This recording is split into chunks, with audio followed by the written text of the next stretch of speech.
Madhya Pradesh board of secondary education द्वारा प्रकाशित model paper 2022 accountancy कक्षा 12th का संपूर्ण हल समझने के लिए ज़रूरी है कि आप मेरे इस चैनल से जुड़े रहें। यदि अभी तक आपने मेरे चैनल को सब्सक्राइब नहीं किया है तो सब्सक्राइब करें और संपूर्ण हल समझें। आज के वीडियो में प्रस्तुत है मॉडल पेपर का संपूर्ण हल पार्ट 3। इसके पहले मैंने पार्ट 1 और पार्ट 2 पर वीडियो बनाए हैं जिनका डिस्क्रिप्शन बॉक्स में लिंक दे दिया गया है। यह प्रश्न पत्र का तीसरा प्रश्न है जिसमें 3 अंक वाले क्वेश्चन आएंगे और प्रत्येक प्रश्न को 75 शब्दों में लिखना होगा। पहला प्रश्न है, अंशों के निर्गमन की विधि को बताइए अथवा पूर्वाधिकार अंशों के विभिन्न प्रकारों को बताइए। तो सबसे पहले हम अंशों के निर्गमन की विधि को समझें। कंपनी अंशों का निर्गमन 3 तरह से करती है, सममूल्य पर, बट्टे पर और प्रीमियम पर।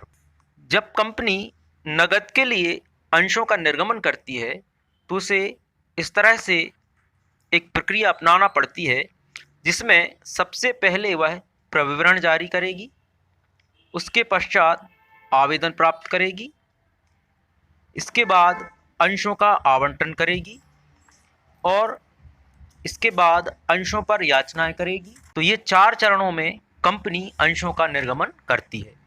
नंबर 1 प्रविवरण जारी करना, नंबर 2 आवेदन प्राप्त करना, नंबर 3 अंशों का आवंटन करना और नंबर 4 अंशों पर याचनाएं करना। सबसे पहले प्रविवरण जारी करना। पहले हम समझते हैं कि प्रविवरण क्या है। कंपनी अधिनियम 2013 की धारा 270 के अनुसार प्रविवरण से आशय जनता को अंश या किसी प्रतिभूति को खरीदने के लिए दिए गए निमंत्रण के प्रलेख से होता है।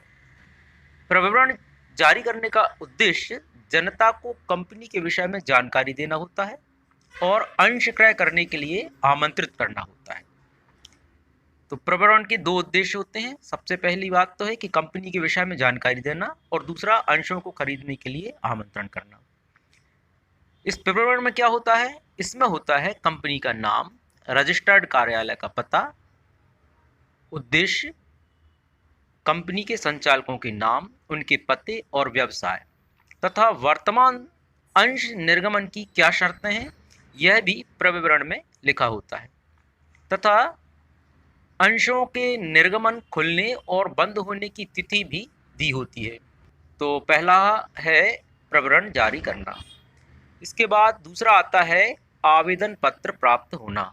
जो व्यक्ति अंश खरीदना चाहते हैं वे निर्धारित आवेदन पत्र को भरकर आवश्यक राशि के साथ कंपनी के बैंक में जमा कर देते हैं। बैंक प्राप्त किए गए आवेदन पत्रों के लिए आवश्यक रसीद देता है। फिर क्या होता है कि आवेदन पत्र के साथ जो राशि जमा की जाती है उसे आवेदन राशि कहा जाता है जो कि प्रविवरण में लिखी रहती है।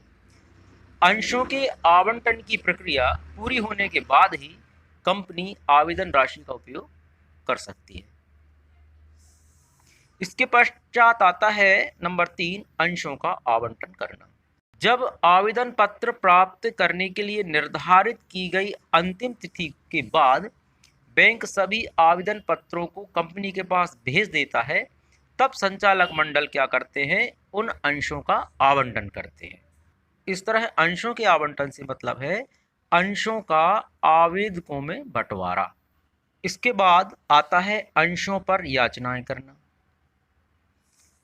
आवेदन तथा आवंटन पर चुकाई गई राशि के बाद अंशधारियों से जो अन्य राशियां मांगी जाती हैं वो किस्तों के माध्यम से मांगी जाती हैं जिसे हम किस्तों की याचना करना कहते हैं। संचालक सभा में याचनाओं की संख्या, राशि तथा समय का निर्धारण किया जाता है। प्रत्येक याचना को एक संख्या दी जाती है जैसे प्रथम याचना, द्वितीय याचना आदि। तो इस तरह से कंपनी अंशों को निर्गमन करने के लिए पहले प्रविवरण जारी करेगी, फिर आवेदन पत्र प्राप्त करेगी, उसके पश्चात अंशों का आवंटन करेगी और विभिन्न याचनाओं के माध्यम से कंपनी बकाया राशि प्राप्त करती है। इस तरह से एक अंश के निर्गमन की प्रक्रिया पूर्ण होती है। प्रश्न 1 के अथवा में है पूर्वाधिकार अंशों के विभिन्न प्रकारों को बताइए। तो सबसे पहले हम समझते हैं कि पूर्वाधिकार अंश क्या होता है।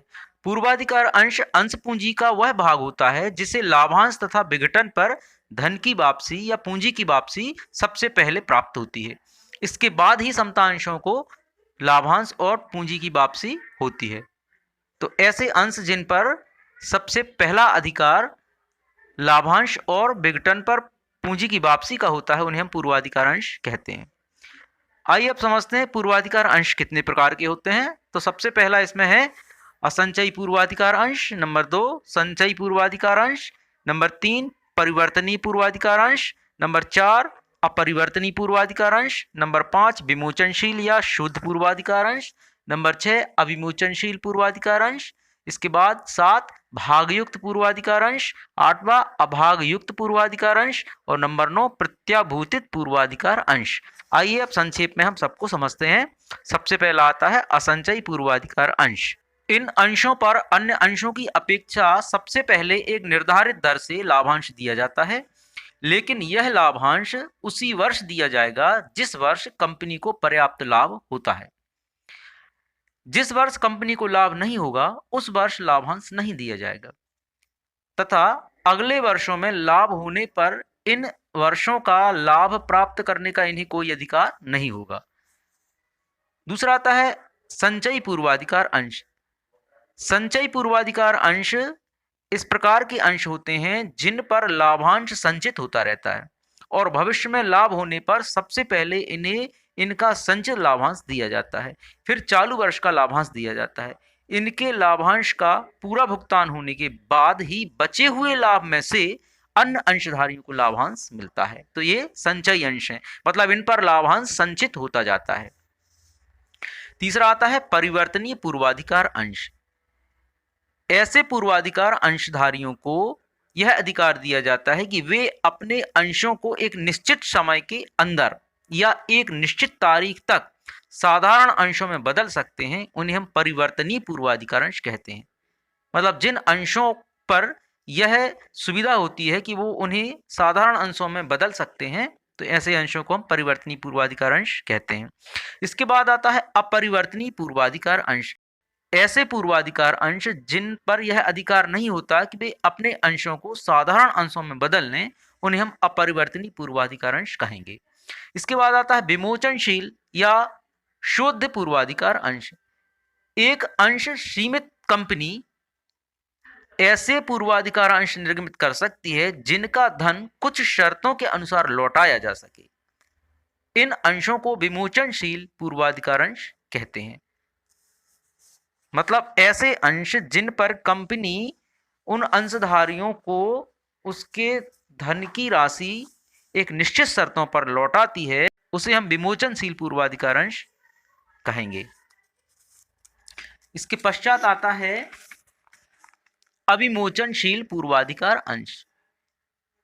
अविमोचनशील पूर्वाधिकार अंश ऐसे अंश होते हैं जिनका विमोचन नहीं किया जाता, अर्थात जिन पर लगाई गई धन की राशि अंशधारियों को वापस नहीं की जाती है, जिनका शोधन नहीं होता है, वो अविमोचनशील पूर्वाधिकार अंश कहलाते हैं। नंबर 7 आता है भागयुक्त पूर्वाधिकार अंश। इन अंशों को निर्धारित दर से लाभांश मिलता है। इसके बाद कंपनी को अतिरिक्त लाभ यदि होता है तो उसमें भी इन्हें हिस्सा प्राप्त करने का अधिकार होता है, इसलिए इसे भागयुक्त पूर्वाधिकार अंश कहते हैं। इसके बाद आता है अभागयुक्त पूर्वाधिकार अंश। इन अंशधारियों को केवल निर्धारित दर पर ही कंपनी के विभाजन योग्य लाभ में से लाभांश मिलता है। कंपनी के अतिरिक्त लाभ में इन्हें कोई भाग नहीं मिलता। इसके पश्चात आता है प्रत्याभूतित पूर्वाधिकार अंश। ये वे अंश हैं जिन पर यह प्रत्याभूति मतलब गारंटी दी जाती है कि जो लाभांश दर उनके लिए निर्धारित की गई है उस पर उन्हें लाभांश अवश्य मिलेगा। अगला प्रश्न है फर्म के ऋण तथा निजी ऋण के मध्य अंतर को बताइए अथवा फर्म के विघटन पर की जाने वाली सामान्य पंजी प्रविष्टियां बताइए। तो पहले हम फर्म के ऋण और निजी ऋण के मध्य क्या अंतर है इसको समझते हैं। तो सबसे पहले हम समझते हैं कि इन दोनों का आशय क्या है। तो फर्म के ऋण से आशय है फर्म द्वारा लिए गए ऋणों से, जबकि निजी ऋण से आशय है साझेदार द्वारा लिए गए व्यक्तिगत ऋण से। दूसरा अंतर आता है साझेदार के दायित्व के संबंध में। तो फर्म के ऋण के संबंध में साझेदारों का दायित्व पृथक एवं संयुक्त रूप से होता है, जबकि जो निजी ऋण है इसमें केवल व्यक्तिगत एवं निजी दायित्व होता है जो कि साझेदार का होता है। तीसरा आता है फर्म की संपत्तियों तथा साझेदारों की निजी संपदा का प्रयोग। मतलब फर्म के ऋण में फर्म की संपत्तियों का प्रयोग सबसे पहले फर्म के ऋणों और दायित्वों के भुगतान के लिए किया जाता है, और इसके बाद यदि आवश्यकता हुई तो साझेदारों की निजी संपत्तियों का भी इसमें उपयोग किया जा सकता है। किंतु निजी ऋण की जहां तक बात है, निजी ऋण के अंतर्गत साझेदारों की निजी संपत्तियों का प्रयोग उनके निजी दायित्वों और ऋणों के भुगतान में ही किया जाता है। इसमें फर्म की संपत्तियों का प्रयोग निजी ऋणों के भुगतान में तभी किया जा सकता है जबकि फर्म के दायित्वों में फर्म की संपत्तियों की अधिकता हो। अब देखिए प्रश्न का अथवा फर्म के विघटन पर की जाने वाली सामान्य पंजी प्रविष्टियां बताइए। तो इसकी पहली प्रविष्टि होती है संपत्तियों की हस्तांतरण से संबंधित। तो इसके लिए है वसूली खाता डेबिट संपत्ति खाते से। यहाँ पर हम विविध संपत्तियों को पुस्तकीय मूल्य पर हस्तांतरित करेंगे।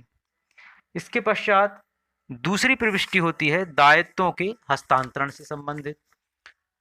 तो इसमें विविध दायित्व खाता डेबिट वसूली खाते से। यहाँ पर जो विविध दायित्व हैं उन्हें पुस्तकीय मूल्य पर वसूली खाते में डेबिट किया जाएगा। इसके पश्चात अब हम संपत्तियों के विक्रय से संबंधित एंट्री करेंगे जो इस प्रकार होगी रोकड़ या बैंक खाता डेबिट वसूली खाते से। इसके पश्चात अब दायित्वों का नगद भुगतान करने की प्रविष्टि हो जाएगी जो इस तरह से होगी वसूली खाता डेबिट रोकड़ अथवा बैंक खाते से। इसके पश्चात अब हम वसूली व्ययों के भुगतान से संबंधित प्रविष्टि करेंगे जो कि इस तरह से है वसूली खाता डेबिट बैंक या रोकड़ खाते से। अब इसके पश्चात हम दोनों पक्षों का योग लगा करके लाभ या हानि ज्ञात करेंगे, अर्थात वसूली खाते को बंद करेंगे। इसके लिए यदि लाभ होता है तो वसूली खाता डेबिट साझेदारों के पूंजी खाते से, और यदि हानि होती है तो इसके विपरीत प्रविष्टि हो जाएगी साझेदारों का पूंजी खाता डेबिट वसूली खाते से। इस तरह से फर्म के विघटन पर की जाने वाली सामान्य प्रविष्टियां हमने समझी। अगला प्रश्न है वसूली खाता और पुनर्मूल्यांकन खाते में क्या अंतर है। इसके अथवा में है साझेदारी के विघटन एवं साझेदारी फर्म के विघटन में अंतर लिखो। तो समझते हैं पहला प्रश्न वसूली खाता और पुनर्मूल्यांकन खाते में अंतर। वसूली खाता फर्म के समापन या विघटन के समय बनाया जाता है, जबकि पुनर्मूल्यांकन खाता फर्म के पुनर्गठन पर बनाया जाता है, अर्थात यह साझेदार के प्रवेश पर, निवृत्ति पर या मृत्यु के समय बनाया जाता है। दूसरा अंतर है समापन के समय संपत्तियों के विक्रय एवं दायित्वों के भुगतान से होने वाले लाभ या हानि को ज्ञात करने के लिए वसूली खाता बनाया जाता है, जबकि पुनर्मूल्यांकन खाते में साझेदारों के प्रवेश, निवृत्ति या मृत्यु के समय जो संपत्तियों एवं दायित्वों का पुनर्मूल्यांकन किया जाता है एवं पुनर्मूल्यांकन से होने वाले लाभ और हानि के लिए यह लेखा बनाया जाता है। वसूली खाते में संपत्तियों की विक्रय राशि का लेखा होता है, जबकि पुनर्मूल्यांकन खाते को बनाते समय संपत्ति की बिक्री का प्रश्न ही नहीं उठता। चौथा है वसूली खाता बनाने पर शेष सभी खाते बंद हो जाते हैं और व्यापार बंद हो जाता है, किंतु पुनर्मूल्यांकन खाता बनाने पर फर्म का व्यवसाय जारी रहता है। वसूली खाता फर्म के जीवन में एक बार बनाया जाता है, जबकि पुनर्मूल्यांकन खाता फर्म के जीवन में अनेक बार बनाया जाता है। इस प्रश्न के अथवा में है साझेदारी के विघटन एवं साझेदारी फर्म के विघटन में अंतर लिखो। आइए समझते हैं साझेदारी का समापन और फर्म के समापन में क्या अंतर है। सबसे पहला अंतर आता है संबंध का। साझेदारी के समापन में एक या दो साझेदार फर्म से अलग होते हैं, जबकि फर्म के समापन में सभी साझेदार का आपसी संबंध समाप्त हो जाता है। दूसरा आता है व्यापार की समाप्ति। साझेदारी के समापन में व्यापार का समाप्त होना आवश्यक नहीं है, क्योंकि बाकी साझेदार व्यापार को चलाते रहते हैं, जबकि फर्म के समापन में पूरा व्यवसाय ही समाप्त हो जाता है। तीसरा आता है विघटन। साझेदारी के समापन के लिए फर्म का समापन होना आवश्यक नहीं है, जबकि फर्म के समापन के साथ साथ साझेदारी अनिवार्य रूप से समाप्त हो जाती है। चौथा है हिसाब किताब। साझेदारी के समापन में जो साझेदार फर्म से पृथक होता है उसका हिसाब तैयार किया जाता है ताकि उसे आवश्यक राशि वापस की जा सके, जबकि फर्म के समापन पर हिसाब किताब अंतिम बार तैयार किया जाता है। अगला प्रश्न है, साझेदारी की 3 विशेषताएं लिखिए अथवा लाभ पर प्रभार तथा लाभ के नियोजन में अंतर को दर्शाइए। तो सबसे पहले साझेदारी की 3 विशेषताएं। पहली विशेषता है व्यापार का होना। साझेदारी किसी वैध व्यवसाय को चलाने के लिए की जाती है। अवैध व्यवसाय जैसे बिना लाइसेंस के शराब बनाना आदि के लिए साझेदारी अवैध या गैर कानूनी होगी। दूसरा है लाभ बांटने का उद्देश्य आवश्यक। साझेदारों में इस बात का समझौता लिखित या मौखिक रूप से अवश्य होना चाहिए कि वे व्यापार के लाभ को एक निश्चित अनुपात में आपस में बांटेंगे। अगली विशेषता है 2 या 2 से अधिक व्यक्तियों का होना। एक साझेदारी फर्म में कम से कम 2 व्यक्तियों का होना आवश्यक है। साझेदारी की अधिकतम संख्या के विषय में अधिनियम में वर्णित नहीं है, किंतु भारतीय कंपनी अधिनियम 2014 जो कि परिवर्तित है के अनुसार अधिकतम संख्या 50 हो सकती है। इसके अथवा में प्रश्न है लाभ पर प्रभार तथा लाभ के नियोजन में अंतर। तो आइए इसे समझते हैं। सबसे पहले हम प्रकृति के आधार पर इसका अंतर करेंगे। लाभों पर प्रभार उन व्ययों को सूचित करता है जो शुद्ध लाभ हानि ज्ञात करते समय लाभों में से घटाए जाते हैं, जबकि लाभों का नियोजन या लाभों का बंटवारा यह विभिन्न शीर्षकों में शुद्ध लाभ के बंटवारे को सूचित करता है। दूसरा आता है अभिलेखन। लाभों पर प्रभार प्रॉफिट एंड लॉस अकाउंट में डेबिट किया जाता है, जबकि लाभों के बंटवारे को profit and loss appropriation account मतलब लाभ हानि नियोजन खाते में इसे डेबिट किया जाता है। तीसरा आता है आवश्यक है या नहीं। तो लाभों पर प्रभार को हानि होने की दशा में भी लाभों में से चार्ज किया जाता है, जबकि लाभों के बंटवारे का जो समायोजन है यह तभी किया जाता है जबकि लाभ हो। और चौथा अंतर है उदाहरण के लिए।